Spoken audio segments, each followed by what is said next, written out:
today we've got a very special panel for you. I am just super, super excited about this. I want to introduce to you Gabby Rogers. And if I can, Gabby, I'm going to go ahead and spotlight you for everybody. Oh, okay. I'm really big. You are big.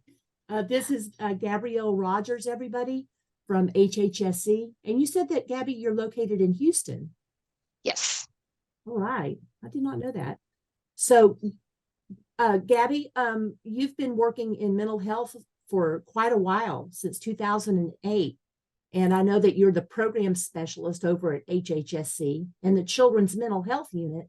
And you provide technical assistance to the Children's Crisis Respite programs and the inpatient care wait list for children. And Gabby helped me put together this panel almost at the last minute. And Gabby, I appreciate you working with me at the last minute.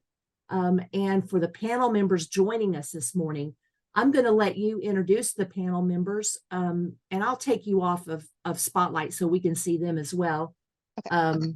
And then as the panel members are speaking, I'm going to spotlight them so everyone can see the best I can. We are recording today's meeting, so if you want to share today's presentation with a coworker, we'll have the link posted on our website soon enough, and you'll be able to do that. So let's go ahead and get started. Gabby, would you like to introduce your team?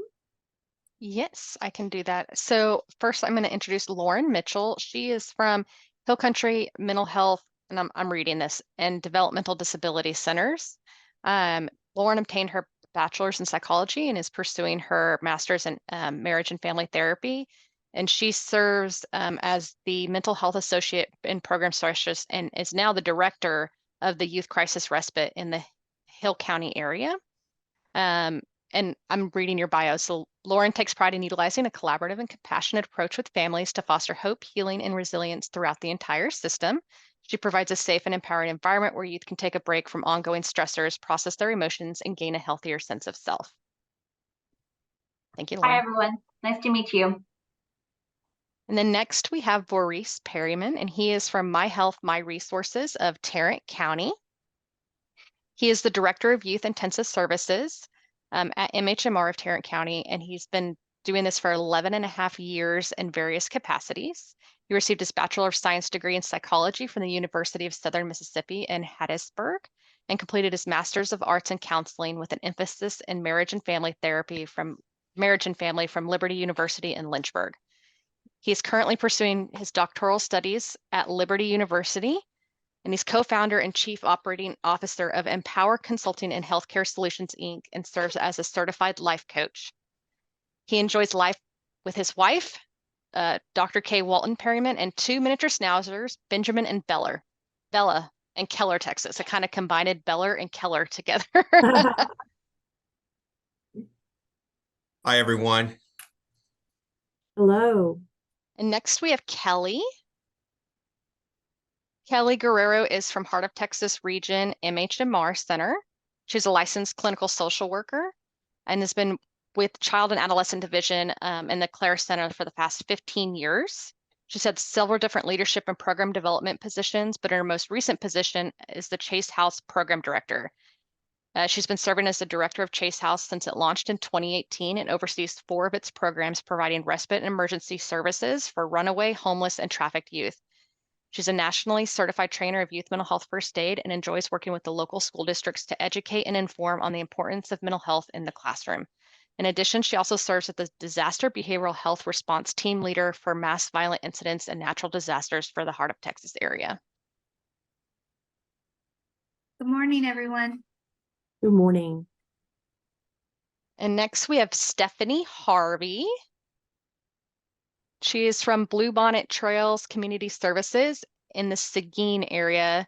I'm trying to see if Shannon is also on, but I think it's just Stephanie. Yeah. So Stephanie earned her bachelor and master's degree in social work and is the current program manager at the Seguin Youth Therapeutic Respite Program with Bluebonnet Trails. She's a licensed clinical care administrator for the state of Texas and has worked with children, youth, and families for over 25 years. So, good morning. Good morning.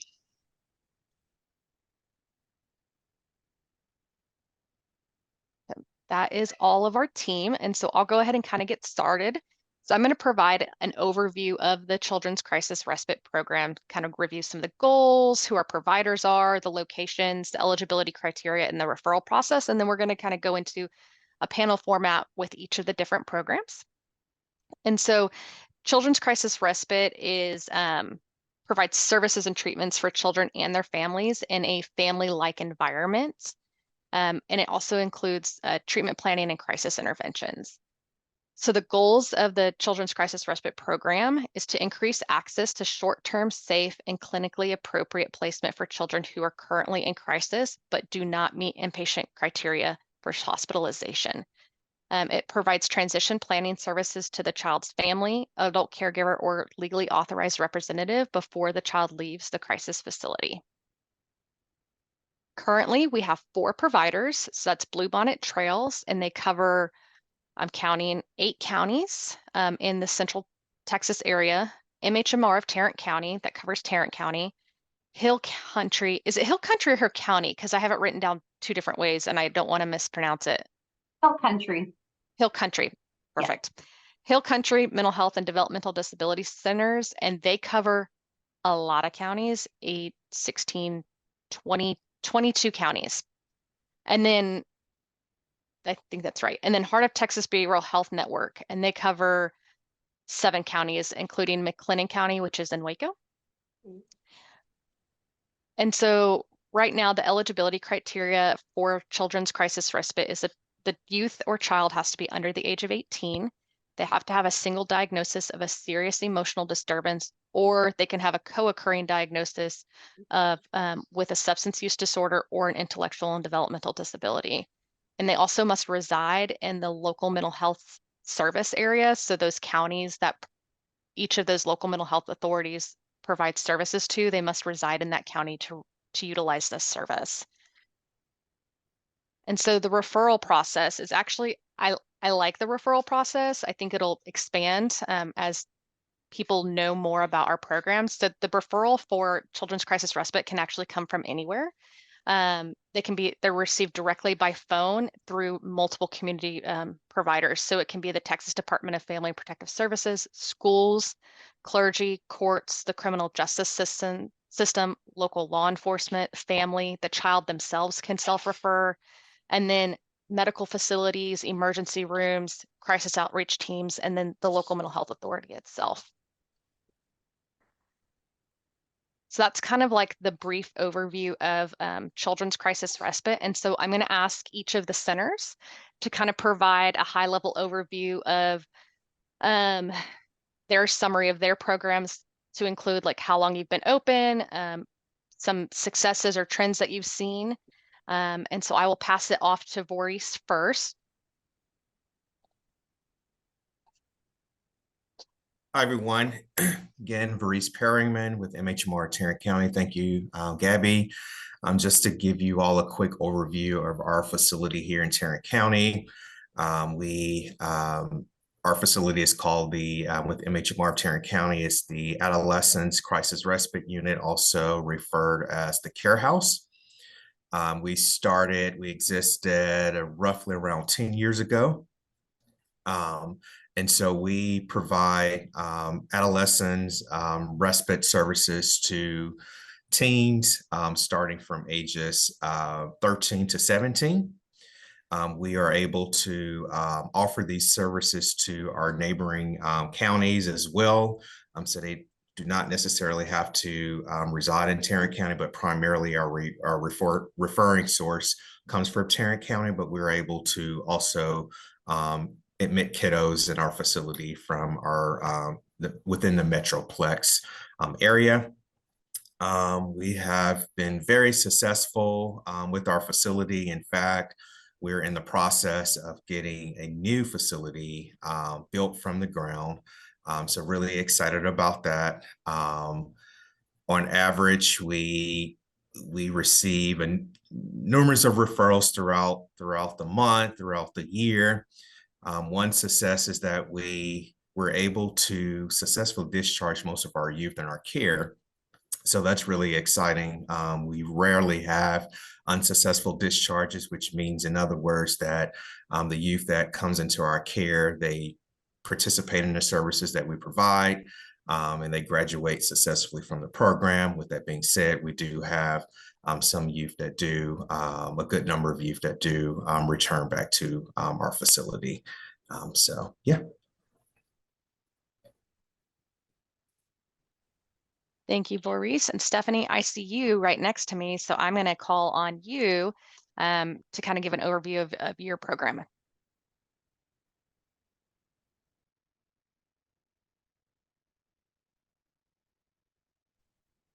Okay, good morning.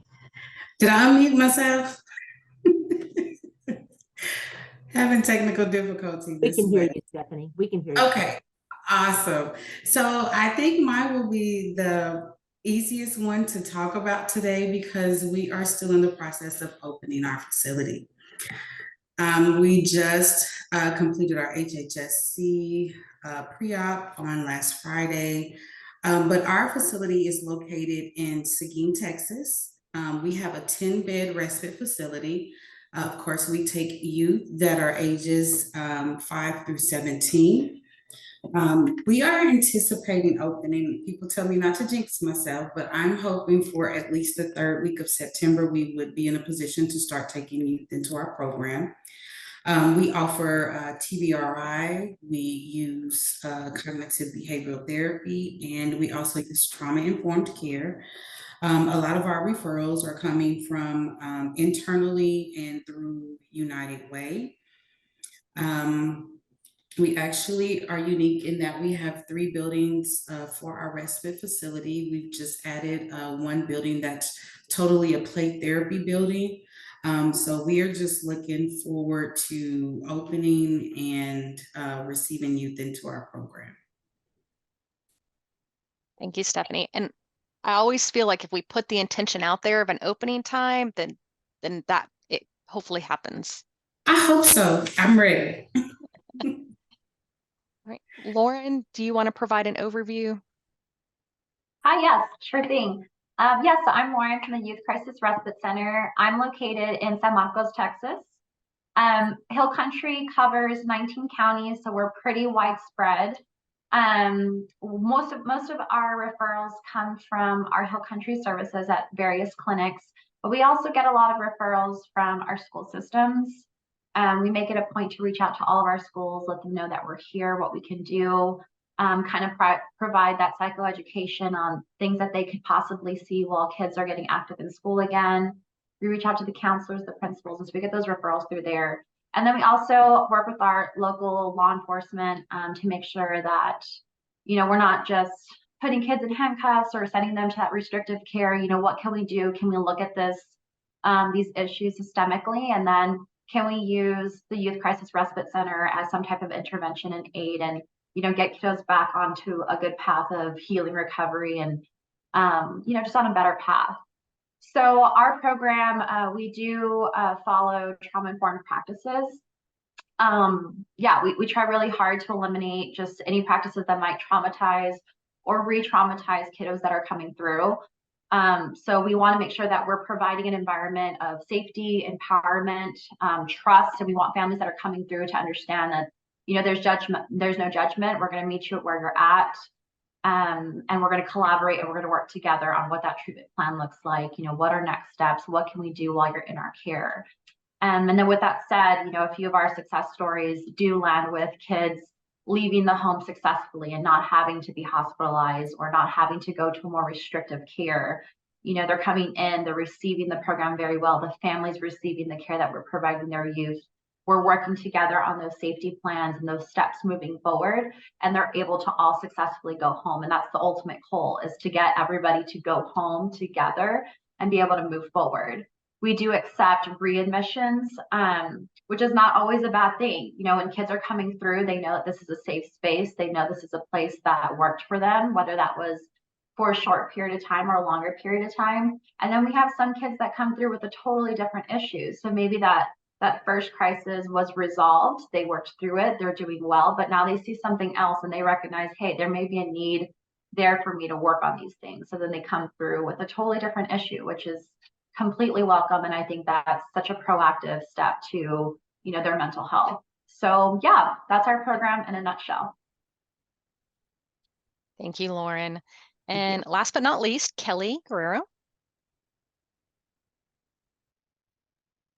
Yes, good morning. So we are with the Heart of Texas Behavioral Health Network, where the child and adolescent crisis respite is kind of how we started. But we have since added more programs. So we have turned into what we call the Chase House.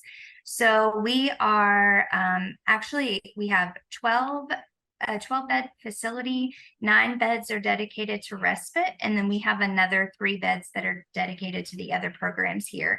So not only do we serve as a respite for the 6 counties that we serve, but we also serve as an emergency shelter for runaway homeless and trafficked youth. These grants help us to supplement some of the money that it takes to keep us up and running here, whether it be personnel cost or building maintenance and those sorts of things. And so we provide crisis assessments, treatment plans, safety plans, and a wide variety of alternative therapies to meet the needs of the children and families that we have here. We can serve youth as young as 10 all the way up to the age of 17. We've been doing this since 2018, and we've seen a lot of positive results. We definitely have youth that want to come back for planned respites that can tell that when something isn't going well, that this worked for them before, so just to get a break. And so we do planned respites and crisis respites. I'm trying to think of all the things. There's so much. We work with the school districts really closely. We receive a lot of our referrals from the school districts, from our local homeless drop-in centers, from Clare Center for Families, the Child and Adolescent Division of BHN. And then we do also receive referrals from juvenile probation, who we also work really close with, and other places in the community, such as our human trafficking coalition Unbound and things such as that. Trying to think, we have had over 160 admits. Now, some of those do repeat, as we find often that kids enjoy coming back. And so if they've left successfully and everything's gone well and they just need a break for a short period of time, or even just want to come out for an hour and chat and catch up with staff, we allow them to do that. And so I'm pretty excited. We have a living room model here. No. Well, I'm Type not able to environment. hear the meeting that I'm in. I don't know why. And so it's definitely much a home environment. We cook together, eat together, everything is done together, just like in what you would hope their home environment would look like. So I think that's us in a nutshell. Thank you, Kelly. And so I'm going to kind of go through, and I know some of you have already touched base on this, but I just kind of want to highlight what everybody's utilizing. So what kind of evidence-based practices or informed practices are you guys utilizing in your respite centers, or for Stephanie that you plan on utilizing? Definitely be utilizing TBRI as well as the cognitive behavioral therapy.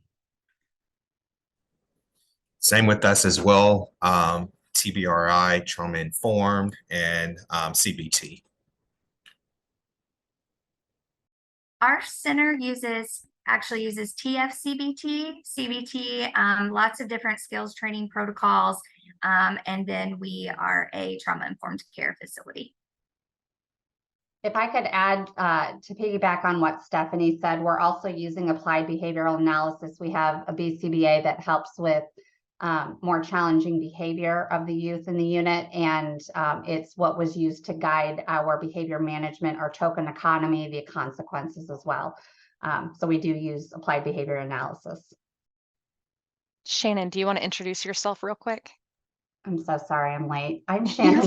Well, I'm the Director of Children's Developmental Services. I'm working closely with Stephanie. She has the new respite program that's opening up in Seguin. I oversee the one that's up in Round Rock in our North County, and we've been open for a little over a year now at this point. Thank you. Who are you guys receiving the most referrals from, and how are those relationships being built? Yeah, I can touch on that. So like I said a little bit earlier, we work really well with our schools. It's definitely constant connection and reconnection, just because I think that in a field that works with any type of youth and adolescents, unfortunately, there's a lot of turnover in staff. So teachers switching in and out, mental health field, counselors switching in and out, mental health associates, all the positions that work with kiddos. And so we will connect, wait a few months, reconnect, wait a few months, and those emails may look different.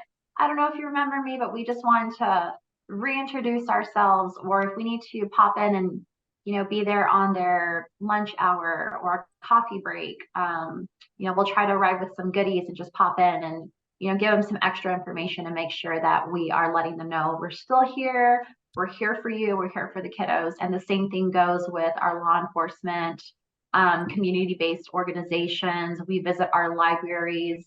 If we need to go out there at a market square, we go out there and say, hey, this is who we are, here's some information, we're in this area. And so since we are very spread out, we try to work with our other clinics to distribute flyers, one-pagers, email blasts, as much as we can, just to let people know that we're present. Yeah, so to piggyback off that, we do outreach twice a week. We have a caseworker who goes out and to all of our counties. So like September is going to be, we are going to locate every church in our 6 counties, and we're going to go to every single church. And then the next month we may hit every single school. And so we distribute that information that way. And then we do educational and outreach events. I can speak on behalf of Tarrant. So for us, we receive a lot of referrals from our eye care 24-hour call center, where referrals will come in throughout the day, throughout the week. Also, our local PHPs and hospitals as well. So for instance, if a youth is currently admitted into a hospital, one of our local hospitals, and the youth may be stable enough to discharge from the hospital, but may not be stable enough to return home. So we receive referrals as kind of a step down from the hospital to kind of provide additional care for the youth until they're stable enough to return home. Also, the school districts, local school districts with MHMR Tarrant County, we have Fort Worth navigators. So basically they are considered like liaisons between MHMR Tarrant County and the school districts. And so we have navigators in most, not all schools, but most schools. And so at the top of the year and throughout the year, we collaborate or connect with those navigators to send kind of more marketing, if you will, to let them know that we are available and that they can refer. So typically we start to see a number of referrals through our school system, because we have that direct contact with the navigators, in addition to like probation and so forth. So we do receive quite from different entities throughout the Metroplex area for Tarrant.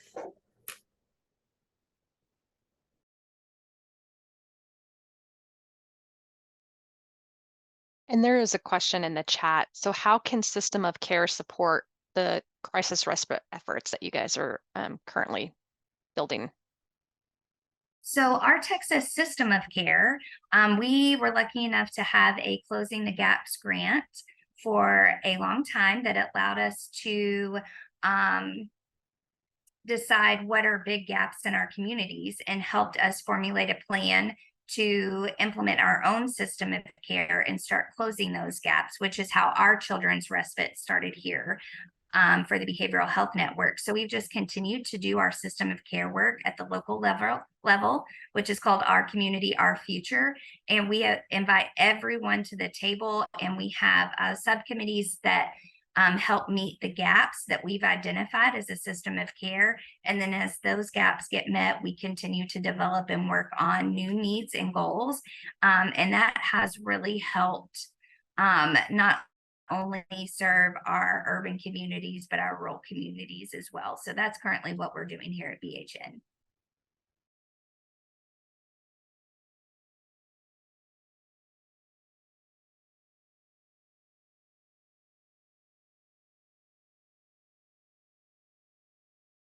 And I know that this might be a silly question, but do all of the panelists know what the system of care is, the system of care model?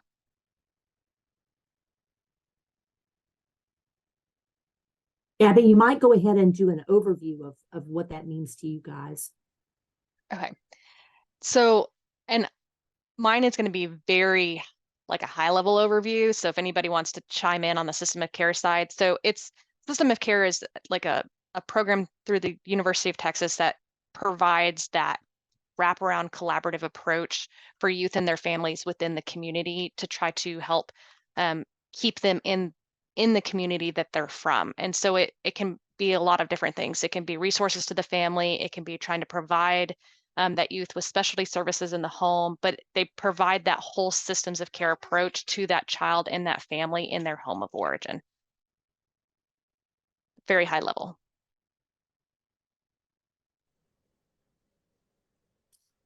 For us, I would say for Tarrant, we kind of do something similar, but we call it more of teaming.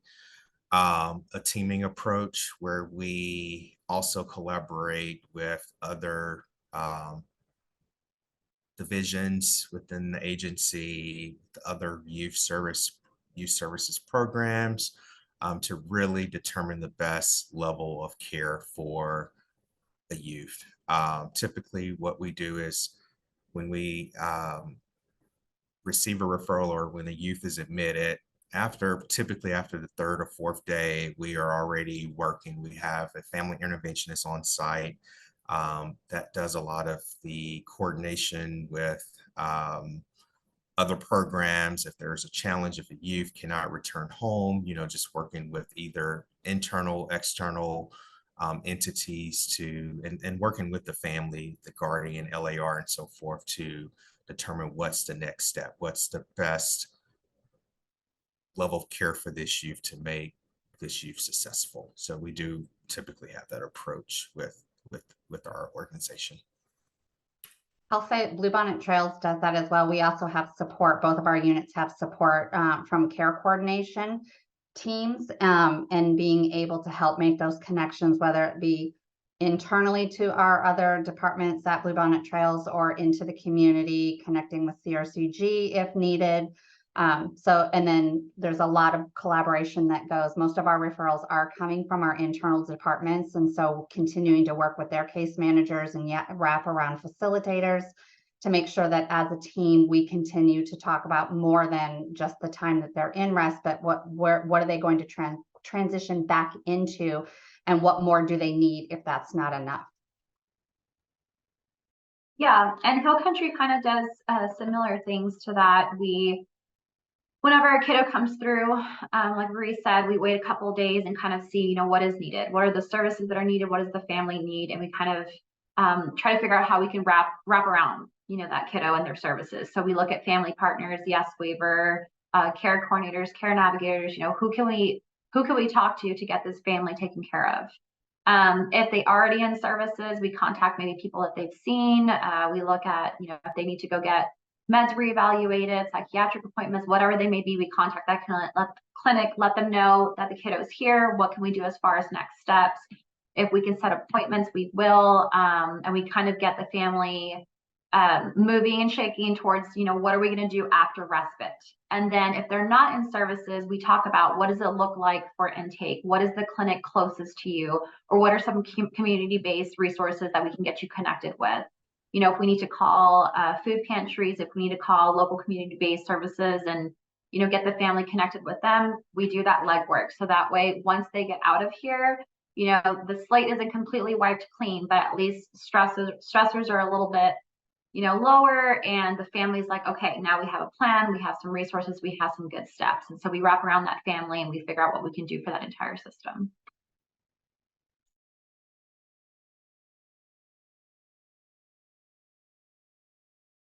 It wasn't letting me unmute. That was weird. So we do have a question in the chat. So what has been the biggest hurdles that you've had to overcome? Are there any that might be addressed at a state level, helping it be easier in communities to establish and run youth respite programs?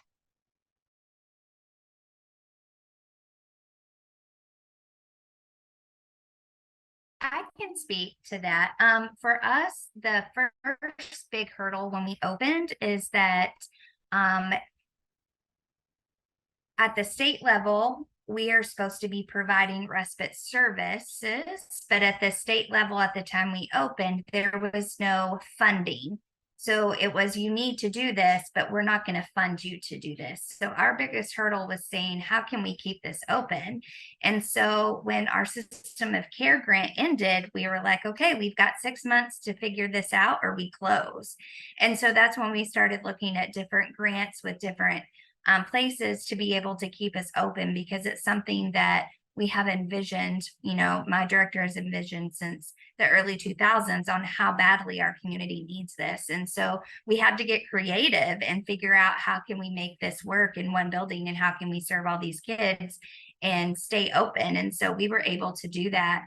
Now I would say that since funding came, yay, great, so excited. Now the biggest hurdle is as the state makes those changes in our DFPS system, how we work through those changes and help our families when maybe there isn't support or help coming from that system like maybe it used to, and how we navigate those changes. I would say right now would be our biggest hurdle. And then the second one to that would be, we want to create this home environment, and we have this living room model, but then we have these guidelines that we have to go by that start taking away what your home environment would look like. And these guidelines start having us look more like a hospital, more like a detention center might look. And our kids no longer find it as a homey environment, because now it's starting to remind them of what the hospital looked like when they were there, or what a detention center might have looked like while we were there. And so, being able to keep children safe and follow the guidelines that are set for you and the rules that you have to follow, but also continuing to try to provide them with what respite is supposed to be, which is this home environment, not a sterile environment. So I would say that's our next biggest hurdle. How do you keep that home non-sterile environment while following rules that are slowly changing to make you become sterile? So it's us.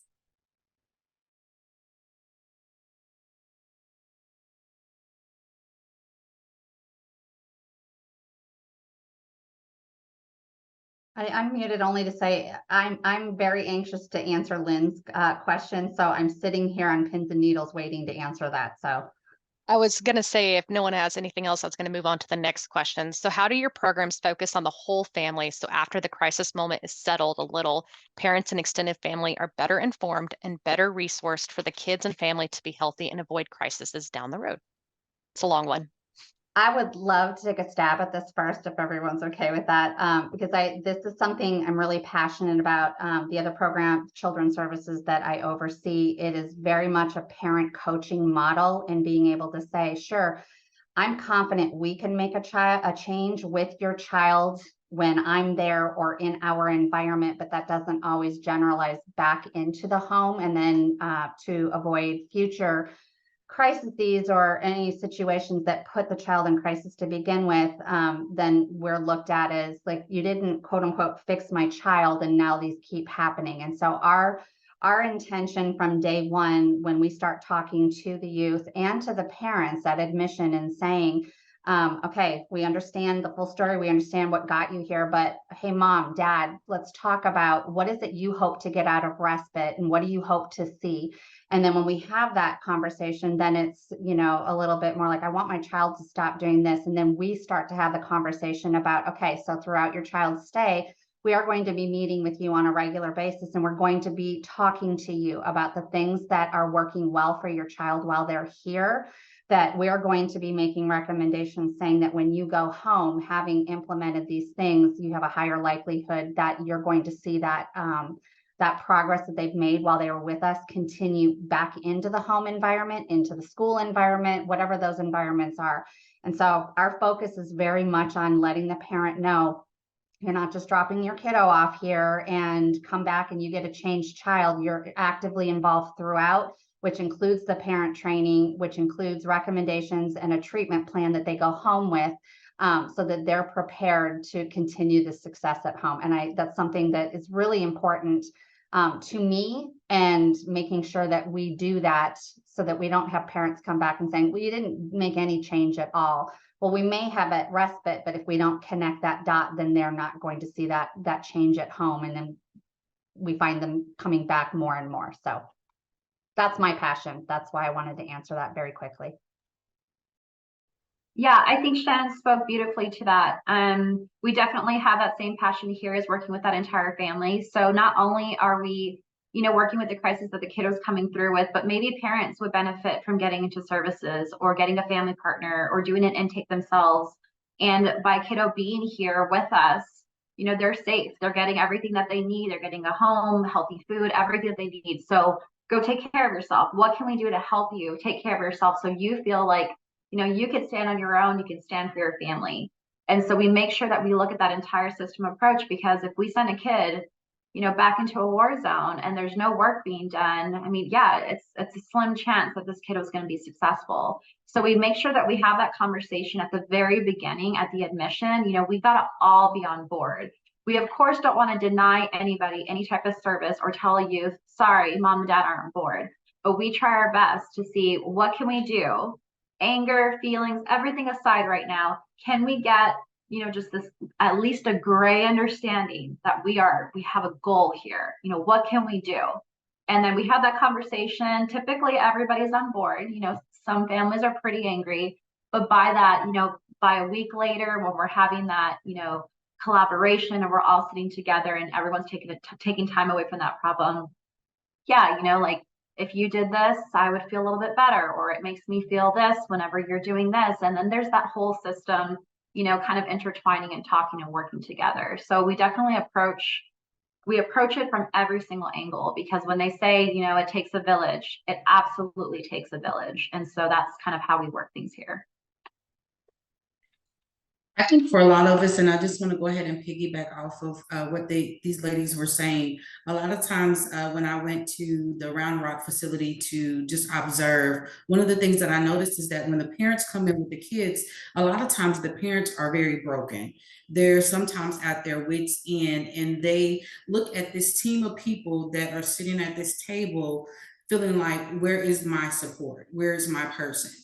One of the things that I think that Bluebonnet has done well is that we have a family partner who is there in that admission and saying, hey, these 5 people may be for your child, to get your kid together, to get the goals and to reach everything so that they can come home successful. But this particular person is here for you.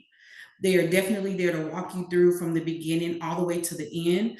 And I think that makes them feel like, okay, I can trust that my kid is going to make progress and that I can get what I need to continue to be successful while I'm working through this on my own.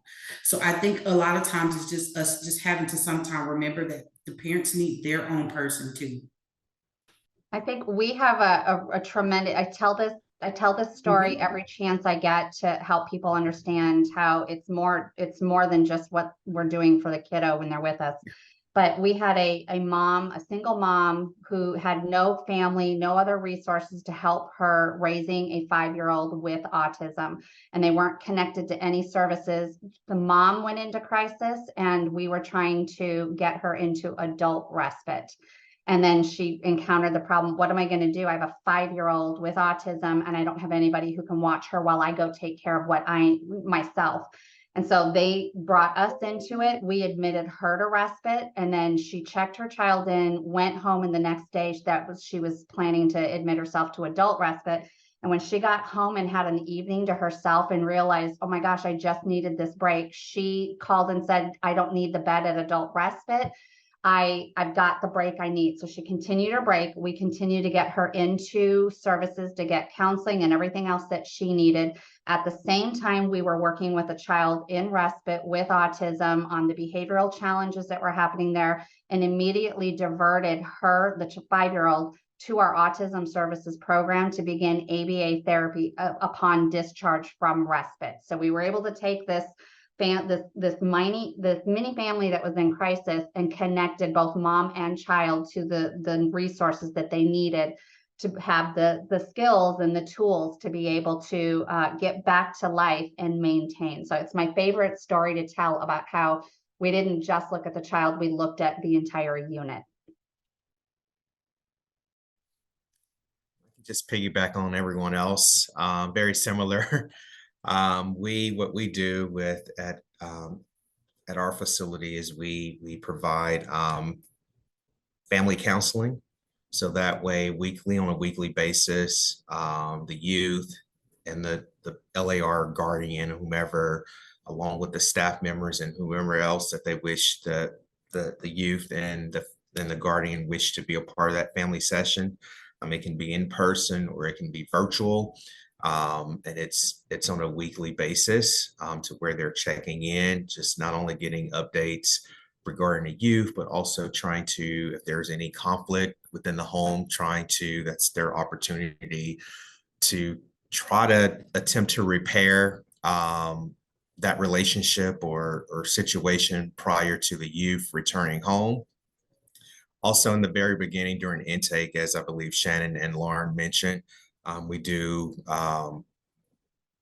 that's part of kind of the expectation is that there's full participation. So not only full participation from the youth, but also full participation. We do ask that there's full participation from the guardian as well. So that way they know that they must be involved in services and so forth.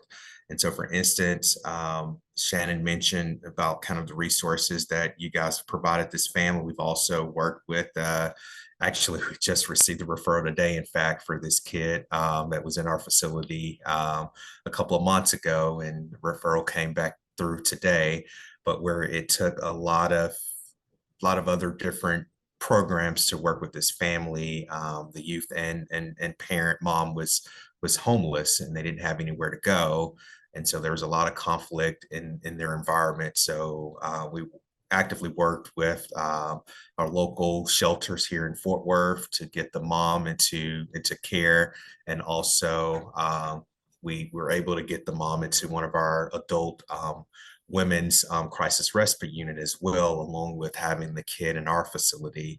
And so there was a lot of back and forth where the youth successfully completed our program. There was still some conflict in the home environment where the youth had to come back. So it just really, I say all that to say it took a team approach. It took a lot, not just one or two people to successfully work with this family, but it took a team approach to really successfully work with this family. Coincidentally, we just received a referral today for this youth, so we will likely be having this youth back in our care again. I don't know all the full details of their home environment because it's been a couple of months, but the last I did know that we were able to get them into a stable home environment. At least I know that much. So very similar to what some of the other LMHAs are doing as well in terms of Tarrant County.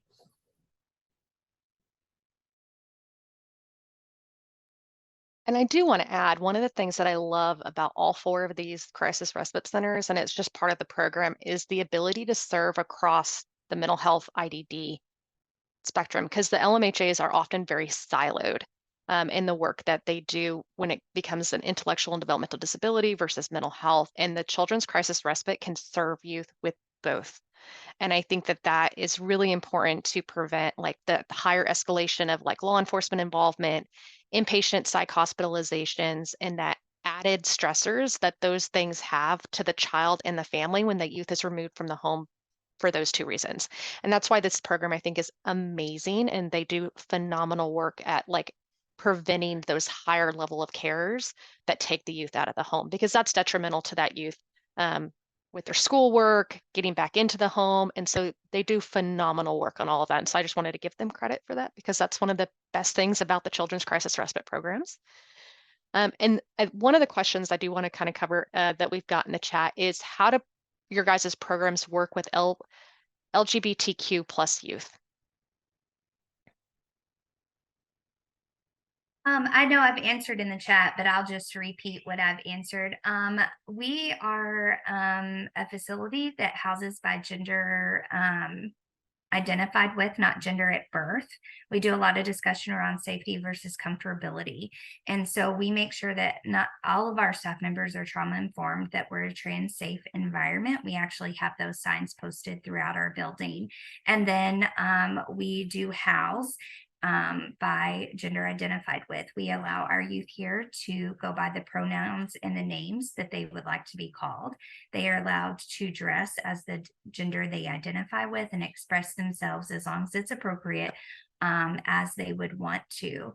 We also have a class form, and Time H has put it up there what class means, but that both our families and our youth sign, and we go through that and we talk to them about that. And at any point in time, they can revoke that consent, or they don't have to stay if they don't feel comfortable with how we are housing youth here. We also offer a room where youth can room individually if they are uncomfortable or if there's a safety concern. We have kind of like a trundle bed that we can move around and make work when needed. And then we have a diversity, equity, and inclusion and quality committee here for our center, who is working with a relationship clinic to help make policy changes and things within our center to make sure that our clients' rights officers, our families, and all of our staff feel supported here. So that's just kind of what we do. It's worked really well for us. And I'm really excited that we stepped out of the box and decided to do something different. Yeah, our center follows the same guidelines that Kelly's does. You know, I wanted to add a little bit on the flip side of things. Whenever we do have families that come through that aren't necessarily on board, you know, with our kiddos that are coming through that, you know, identify as whatever they want to identify, we work really hard with our families on providing that education, support, and healthy conversation. It can be a very hard thing for a family to experience and the kiddo to experience when, you know, those two different worlds are clashing, and it's heartbreaking to see. So we make sure, on top of everything that Kelly said, whenever it's not as beautifully constructed and the families are, it's just that opposing factor, we make sure that we try really hard to work with the family on having that healthy communication and, you know, trying to figure out how we could support kiddo and just guide them as they're trying to navigate all of the different things that could come with, you know, self-identifying, you know, however they want to. Our families, you know, we have had, unfortunately, quite a few families that, you know, that is the crisis for them. And it's not the crisis for the kiddo. They're just living, they're happy, they feel great. And so we make sure that we provide that, you know, support and that education, and how can we facilitate that conversation so we can move forward as a family and kiddo can, you know, be who they want to be and show up authentically. I'll just piggyback off of everyone else. Same with us. That's why we call ACRU the care house as well, because it's a house that we typically would just care. And so we do, we have specific rooms for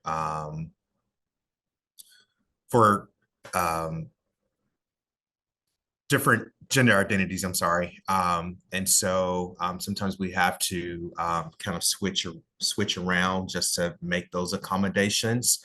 depending on the number of youth that we have in care. At the very beginning during intake, that's one of the questions that we ask if it's identified or if the youth or the LAR, states, that this is a gender identity situation. And so in terms of we also go by the pronouns, the youth's pronouns, and then we have a EHR system. And so we actually put their legal name in there, but also there's a component or a section where we can actually put their preferred name in there as well. So that way, in terms of documentation, things of that nature, staff knows, because we have so many staff that are working with the youth and different shifts and so forth. So that way they are already familiar in the very beginning. Once the intake is approved or the intake is completed, the team will, whoever that's completing the intake will send out an email to all the personnel at the center, and we'll include their name, their bed number, and all of that, and we'll include like preferred name, pronoun, and all of that. So that way everyone is on the same page, and we'll give that individual the respect that they deserve.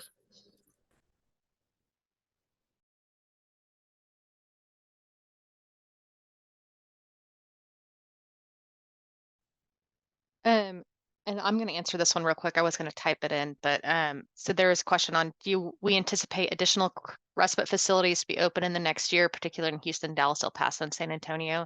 So currently HHSC has an application to expand children's crisis respite, and we're in the application and procurement process. So we can't really speak on where those locations are going to be or what that's going to look like, because we're currently reviewing it, but it will be expanding this next year. And the hope is that we'll have the contracts executed by January of this year so that the facilities can start opening in 2024. And I think, there was a question further up about how you guys serve girls versus boys, and I think you addressed that, but I do want each of you to share what your youngest age is that you accept for admission, just so people can understand like the age gap or the age range that you guys serve. The youngest we have served here is 10, but they have to be a 10-year-old who is able to do all their daily living activities. Like if they still need help wiping and bathing, that's not going to be appropriate. And then it's also going to depend on what other age groups that we have here at the time, because obviously we would never want a 10-year-old with a 13-year-old, because they will leave here learning more than they needed to know. And so it's all just a case-by-case basis, but the youngest youth we would accept would be 10. We go as low as 5, and we have had 5-year-olds before. So we're 5 through 17. Yeah, our center, the youngest we've gone is 10 to 17. And then of course we look at that milieu before admissions, discharges, all of that to kind of see, if I have 5 17-year-olds, it may be, let's kind of wait a few days for that 10-year-old to come through. What can we do as far as safety planning and having fun respite? There have been a few times where during summer, spring break, holidays, we'll hold events called respite days, where kiddos do not sleep overnight. They just have one day, and staff will take them out to the community. There will be a specific theme and objective of the day. So self-care and, what is self-care, and learning at a 10-year-old age, how do you take care of yourself? Why it's important for your family to take care of themselves. And we'll do themed days. And so they will admit during the day, discharge at the end of the day. And so we open up that age range a little bit more, just because they're not sleeping over. And same thing as Kelly said, we just want to make sure they're able, to function when it comes to hygiene and all those different things. But the youngest we went for that was, I believe, 6 years old for our respite days. And so it went from 6 to 17 that we opened that up. For Tarrant, the youngest is 13, so we serve 13 to 17, and with the crisis respite expansion, we're able to serve 10 to 12, but we collaborate with ACH, All Church Homes and Child and Family Services, which is on the campus that our current facility is located on. So we do collaborate with ACH, Child and Family Services, with their youth emergency shelter for kiddos. If we receive referrals from 10 to 12, we do collaborate with them. But at our current facility, 13 is the youngest up till 17. And there's another question in the chat, but I want to circle back around and cover something else before we add to this question. So I know Bluebonnet does a lot of work with DFPS, but I want to kind of touch on how you guys have been partnering with the Department of Family and Protective Services in your area. What's that look like? And then any work you've done working with children without placement. And so I know Shannon wants to talk about this, so I'm going to pass it to her first. Yeah, this has been an effort long before we even opened our facility a year ago. Our CEO was working very hard to figure out a way to partner with DFPS for the Children Without Placement program. And as of March, so March of this year, we've worked through the kinks, and now we have single case agreements where we are having kids in their child watch, the Children Without Placement program. They are coming to us, and what we're seeing with that is, because we're a voluntary facility, some of the youth are looking at it saying, nope, I don't want to go there. So there is that element where they don't just place them with us. They're looking to make sure that the kiddo wants to come. But we tend to be getting their high LOC kids, and they're coming to us, and there's a lot of therapeutic work that has to be done. So our wraparound facilitators, our counselors are working really hard in saying, okay, your LOC is this with DFPS, which is preventing, it's narrowing the options that they have for placement. And so we're working really hard in the time that they're there with us. So they do tend to stay a little bit longer than our average length of stay for other kiddos. But we are having success in saying, this is what we need to do to lower your DFPS LOC. And we've had one where she was very limited in her placement. We worked. She worked hard. So everybody worked hard together, got her LOC lowered. And as soon as that was lowered, they started a search now with the new expanded opportunities for placement, and they were able to find a permanent placement for her. And so we're looking at that partnership and knowing that they're not going to look like maybe some of the other kiddos that are coming through our program, but our goal for them is to work on that LOC, because that tends to be who we're getting, and we need to help get that lowered. And the youth is involved in that process, and us saying, yeah, I know it really stinks that you don't have a place, and you're seeing friends that you've made are being placed in different things. So let's talk about the goals and involving them in that, and seeing the importance of the work that we are doing therapeutically while they're at respite. And so we're having really good success with our kiddos who are working hard to know that this affects their future placement. So that's the partnership that we've had with them. It's only been since March. We've had about 10 kids come through under that program. And we've learned along the way, and we're fine tuning things, but ultimately at the end of the day, being able to change that LOC has been a crowning achievement, I'll say, for us in this new endeavor, and very proud of being a part of that and making opportunities open up that weren't there prior to them coming to us. So very happy about that.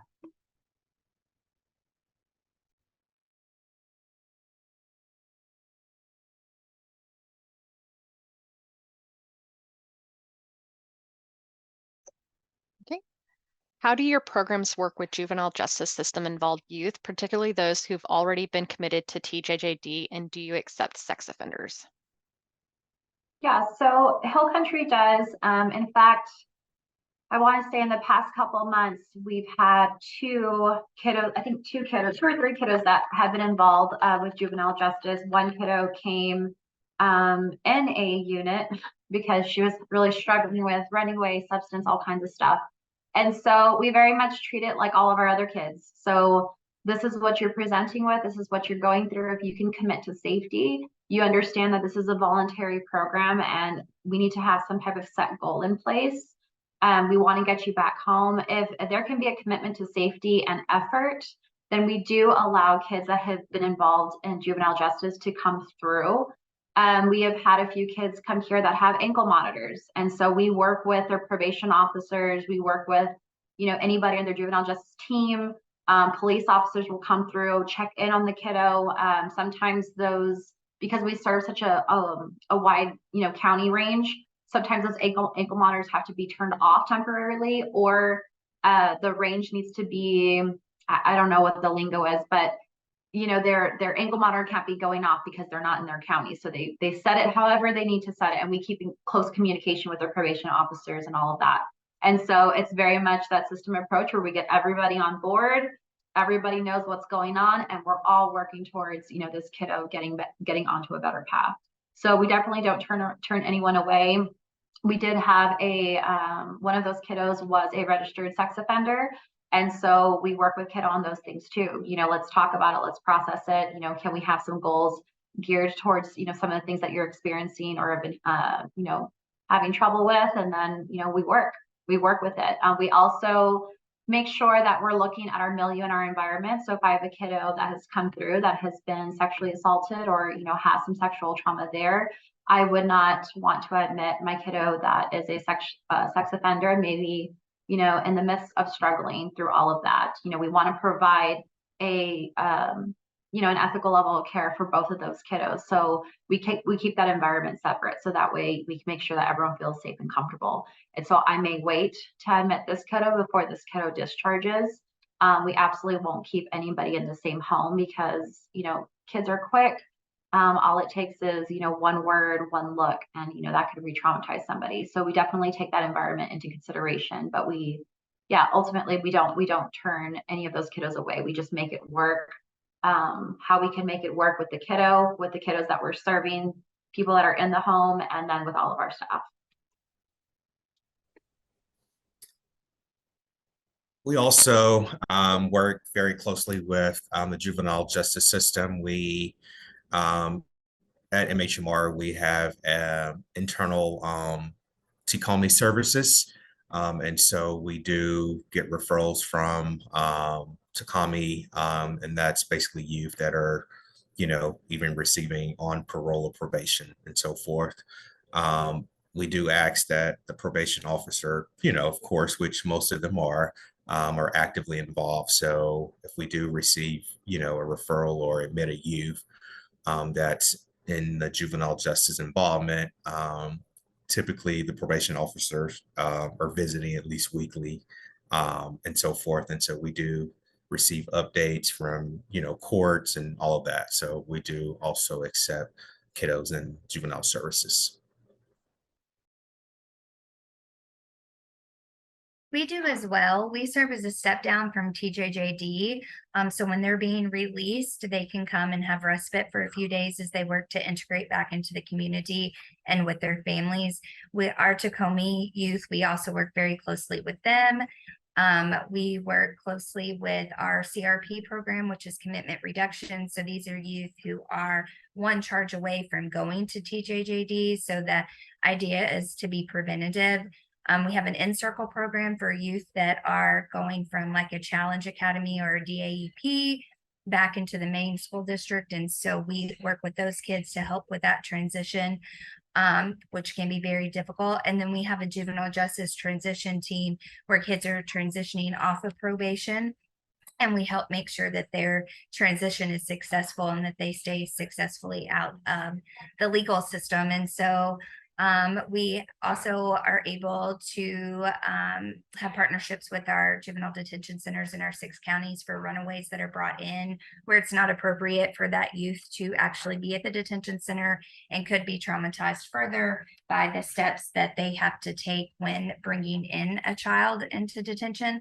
And so we work with them closely for them to be able to utilize our place here instead of staying the night in a detention center. So those are just a few things that we're doing. Bluebonnet Trails is very similar to a combination of what everybody has said here, so I'm not going to rehash everything. Thank you. Have y'all seen families lose Medicaid recently because of the post-COVID Medicaid renewal period? And it says experts estimate that hundreds of thousands of kids will become uninsured because of procedural problems, not in ineligibility, and they're wondering how you're preparing and or dealing with this system-wide crisis. I think I'll start. Kelly said something earlier on in the chat about the ability to pay. And so we, like them, are not denying somebody for the inability to pay. And at this point, our Round Rock facility is funded by the county, Williamson County. And so we're not passing anything, not even the map. We're not passing anything on to families. So that doesn't factor in. Internally within Bluebonnet Trails, though, we've had a systemic kind of preparing for this and knowing this is happening. So case managers, service coordinators are all on board with making sure that we're aware of their situations with the Medicaid coverage and connecting them and making sure that we're keeping an eye on that. But as far as respite for Bluebonnet Trails goes, that does not preclude any admittance to respite. Same with us as well. During the intake process, families, we do ask, they do complete what we call a fee assessment, financial assessment or whatnot, but that's just to, just for billing purposes, but not necessarily that we bill for services or any of that. Families are not required to pay any co-pays or build any services or anything. It's just for, and I'm not really involved in that process, the billing component of things, but it's just for billing purposes, but not necessarily that the family will receive any type of bill or anything after services. It's just a more of a tracking component for the most part. So that's been very beneficial to the families that we do serve, that they're not having to be responsible for utilizing their insurance or having to pay for their child's stay with us. Hopefully that clarifies. Yeah, our center is the exact same way. They sign a document at admission, letting them know that we are funded through a grant and that they will not have any not services, any fees or bills that are going to come through after their stay at respite. And so that definitely does bring families peace of mind, because typically they've been involved with hospitals and all these other restrictive levels of care that involve a lot of billing and a lot of paperwork. And so it's one clean sheet of paper that says we're not going to bill you for nothing, but if you do need further intensive care, more restrictive care, you want to get involved with a new psychiatrist, psychologist, therapist, whatever it may be, that doesn't fall under respite. You'll be in charge of, providing that data and providing that, billing and insurance and all of that stuff, but we're completely separate. So yeah, I definitely don't deal with that accounting aspect of things. So here we just let them know it's free of cost and thank you for coming, kind of thing.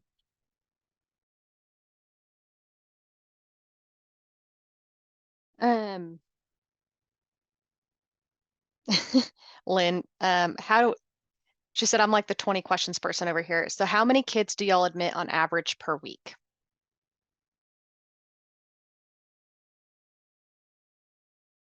I will say right now we are off to a slow start since we just reopened.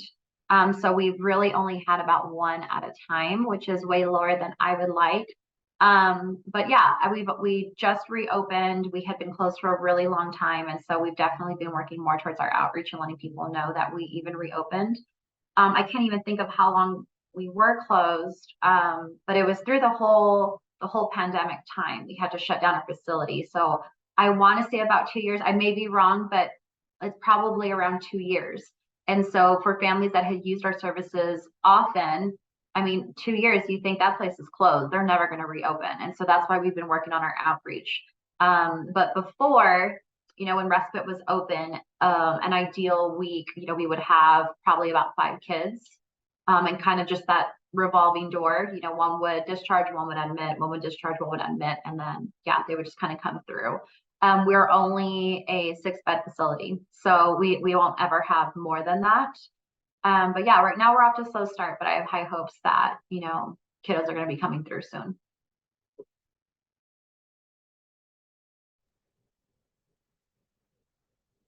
I think for Bluebonnet Trails, I don't have it at a weekly level. Most of our metrics are at a monthly level that we're reporting up through. Our average length of stay for kids coming to us is 2 to 3 weeks. And so it really depends on how long some of them stay. Some stay longer.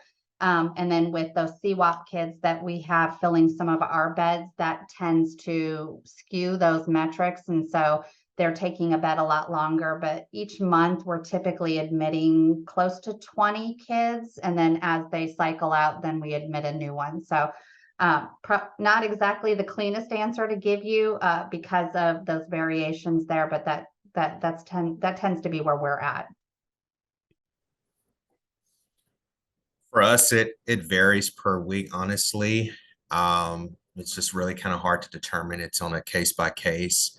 I will say pre-COVID, we were always at full capacity. And I don't think I mentioned in the very beginning when I gave an overview, we are a 12-bed facility. So where we can accept 12, it's a 12, 6 male, 6 female bed facility. Since post-COVID, we are averaging probably 5 to 6 kids right now. It just really kind of varies. Honestly, I would like to see that increase. Right now, it's kind of slow since school have just started. We'll start seeing an influx of referrals probably this August, probably within the next month or so. Once the kids are first in school and behaviors start to kind of increase and so forth, we'll start seeing more referrals. But to really answer your question, Lynn, on average, probably about 2 intakes per week, I would say right now, probably give or take. I echo all of those things. What is the average length of stay for a youth? I know Shannon said 3 to 4 weeks, but for the other centers, what is your average length of stay typically? For us, for respite specific, average length of stay is usually 3 to 4 days. Same thing for Hill Country. For us, average of 10, but we can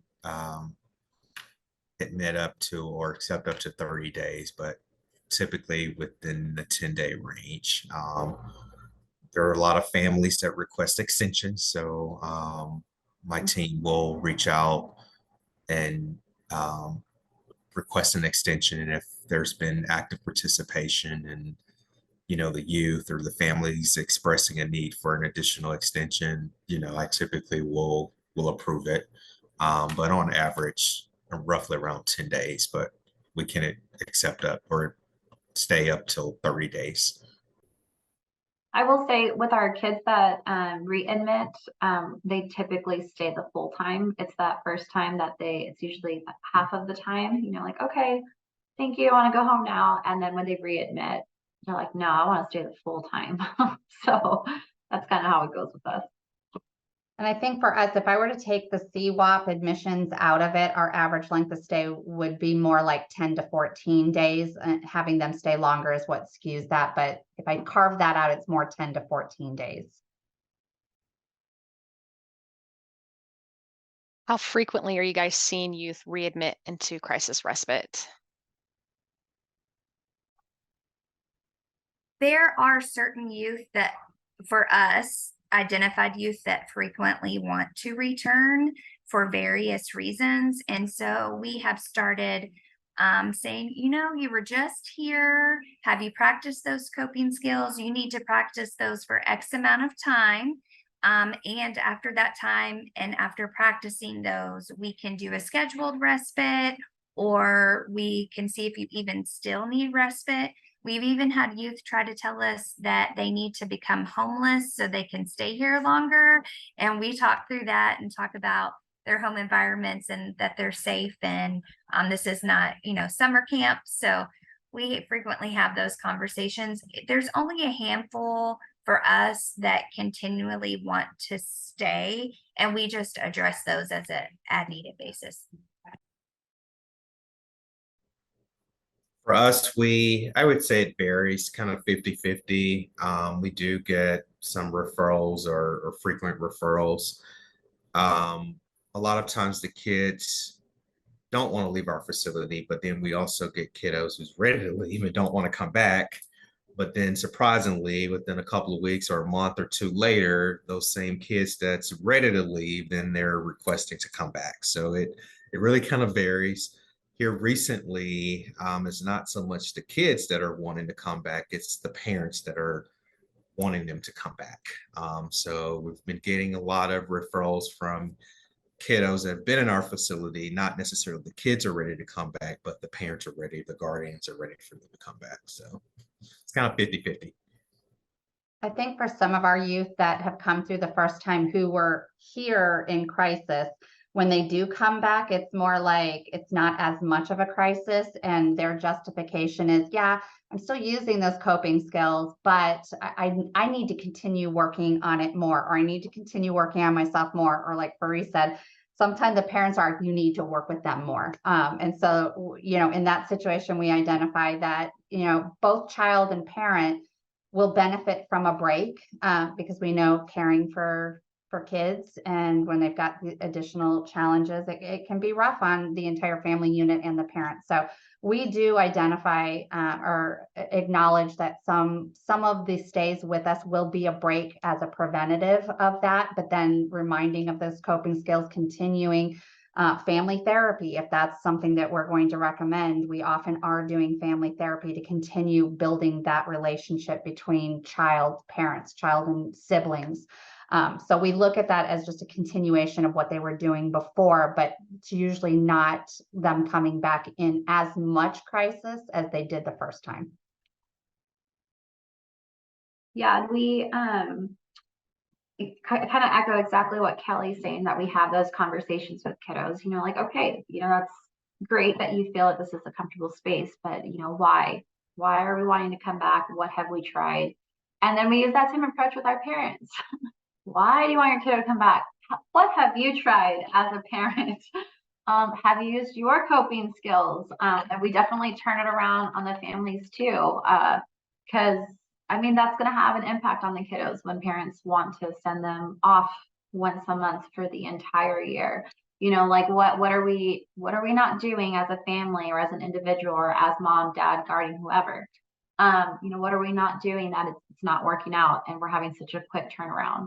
And then if we need to provide, let me email you a bunch of resources. I'll email. We've emailed worksheets. We've come up with things on Canva, journal prompts. We've done anything we can without them even being in the home. Let me send you some things. Let's try this for a few weeks, see if it works out. And then, if it's not working out or we feel like we're on the verge of a crisis, give us a call and then we can go from there. But yeah, it's definitely that continuity of care.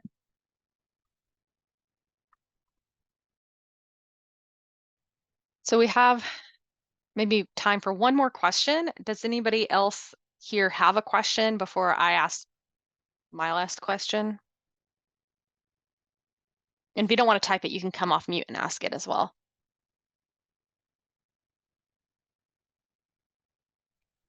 And so I know you guys kind of covered it a little bit, but what feedback are you receiving from families who participated in children's crisis respite? And then how are you gathering this feedback? Is it like an evaluation, or are you just having conversations with them? Like, what does that look like for each of your centers? I can speak on that one. We do have at our discharge, we have an evaluation for the youth, and then we have an evaluation for parent. And the questions that are outlined on there talk about, if you couldn't receive this service, where would you go? And whether that be hospitalization, law enforcement, what does that look like?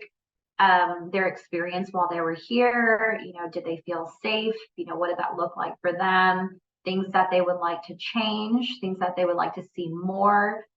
So that way we can have that data and we can kind of adjust our programs. And, some families have amazing ideas and they're coming from a different perspective. And so we take that wherever we need to take it and try to adjust our programs. And the way we collect that data is we input everything in an Excel file, and we're just constantly, feeding those evaluations through. So that way, at the end of our year, we have all of that data for our reports. We know where we need to fix things. We know, the percentage of population that would have ended up, with law enforcement or hospitalization, and we could provide that data whenever we're trying to come up with new protocols to give these kiddos the least restrictive care, so that they're receiving appropriate care. I forgot what the first part of the question was. My goodness. What was the first part of that question? What feedback are you receiving from families? Like, what have you heard? Positives, Feedback. negatives, good, ugly? Yeah, so definitely feedback is that they even have an option for least restrictive care. They don't want to see their kiddo hospitalized for the 6th time, because sometimes, going to hospitals, if that's the only option, kiddos are coming out worse. They're, learning things. They felt isolated. Maybe they didn't need to be medicated, and they're in a room where, kiddos have some really severe diagnoses, and so they didn't get that individual attention, or they didn't get that break that they needed in more of a least restrictive environment like respite. And so, yeah, families that come through, they're pretty traumatized themselves, the parents, and they don't want to see that. And so they're always, I find that they're always very grateful that this program even exists. And a frequent statement that we get is, what about a respite for parents? What about us? Where do we get to stay during this? And so it's always very well received and very positive, because I don't think any parent wants to see their kid in a restrictive level of care, somewhere where they don't get to use the phones, or, call them whenever they want, or go walk outside, or, just basic things that you don't really get to have in those areas. And no parent wants to see that. So when they come through, they are pretty appreciative, and so are the kids. Like, wow, oh my gosh, I get to make my own sandwich. Yes, you do. Let's make it together, and let's put an objective on this PBJ.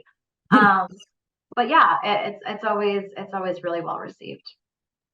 I will say, just to end on kind of a funny note, our kids have started ranking us on our survey. So we do a parent and a youth survey the same. And our youth have started ranking us who's their favorite to their least favorite. And so that's always fun to watch. So we have like an internal, like, I'm going to win this one kind of thing happening. So we always know by the end who they're probably going to list as their least favorite. And that's the person that probably made them follow a role that they didn't want to follow. But it's always funny to see those when they leave. I love that. I hope they don't start ranking us, because that might break my heart if I got ranked and they're not as high as I want to be. But that's cute. We do a survey as well, one for parent, one for youth. And so what I often like to highlight, even internally with Bluebonnet Trails and talking to other directors of other programs, and highlighting some of the feedback we're getting from the youth that just tear at my heartstrings and make me so happy that we're all here doing this, is saying things like, I've been in and out of hospitals. You guys allowed me to work on myself creatively. Like, this is the most creative and free I've ever felt in being able to do that. And so having kids then proactively come up to us and saying, I know I was going to be here for a couple of weeks, but in this week and a half, I've learned so much. I'm ready to go home, and I want to try these things at home. And when they advocate for themselves like that and saying, I got some good stuff out of this, I want to go home and try this, just makes me beyond happy that they're taking in, this isn't just a place where I sit and I've got to listen to people drone on and on to me. I'm actually participating in, my progress, and I'm in charge of it, and I can advocate for myself. Just makes me beyond happy to hear youth actually report the things that they are reporting. Our feedback is pretty positive. We also upon discharge, we have surveys, paper surveys, and then the families are also have an option to complete surveys via SurveyMonkey. We do SurveyMonkey for reporting and tracking purposes and so forth. And just the feedback is really positive, because we do a lot of activities with the kids, like outside of the facility, like weekly. They're able to go to equine therapy, not for the month of August because of the heat, just FYI. So we will resume hopefully in September, hopefully, fingers crossed, if we get some cooler weather. But things in terms of equine therapy, they're able to go to like the local museums in Dallas, Fort Worth, the zoo, all those items, places. And the parents are not, it's free. They don't have to, we cover the cost for that. And so just to hear that feedback, because there are a lot of the kids, some of the kids that we received have never been to the zoo, have never been to the museum.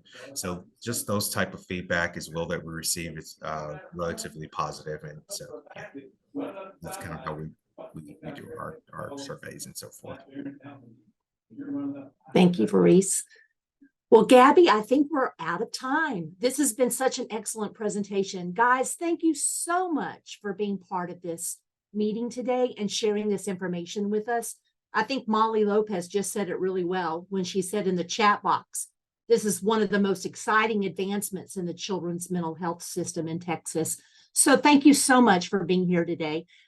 Please, everybody, if you would, go to the survey link that's in the chat box and let us know that you attended today, but also provide us your feedback on ideas for future quarterly meeting topics and how you benefited from today's meeting. Our next quarterly session will be in December. And so we will be sending you information about the topic and the speakers very soon. So everybody have a wonderful day. And thanks again to our panel. Thank you, everybody. Have a good day. Bye. Thanks, y'all. Bye. Yeah. Bye, everyone. Thanks.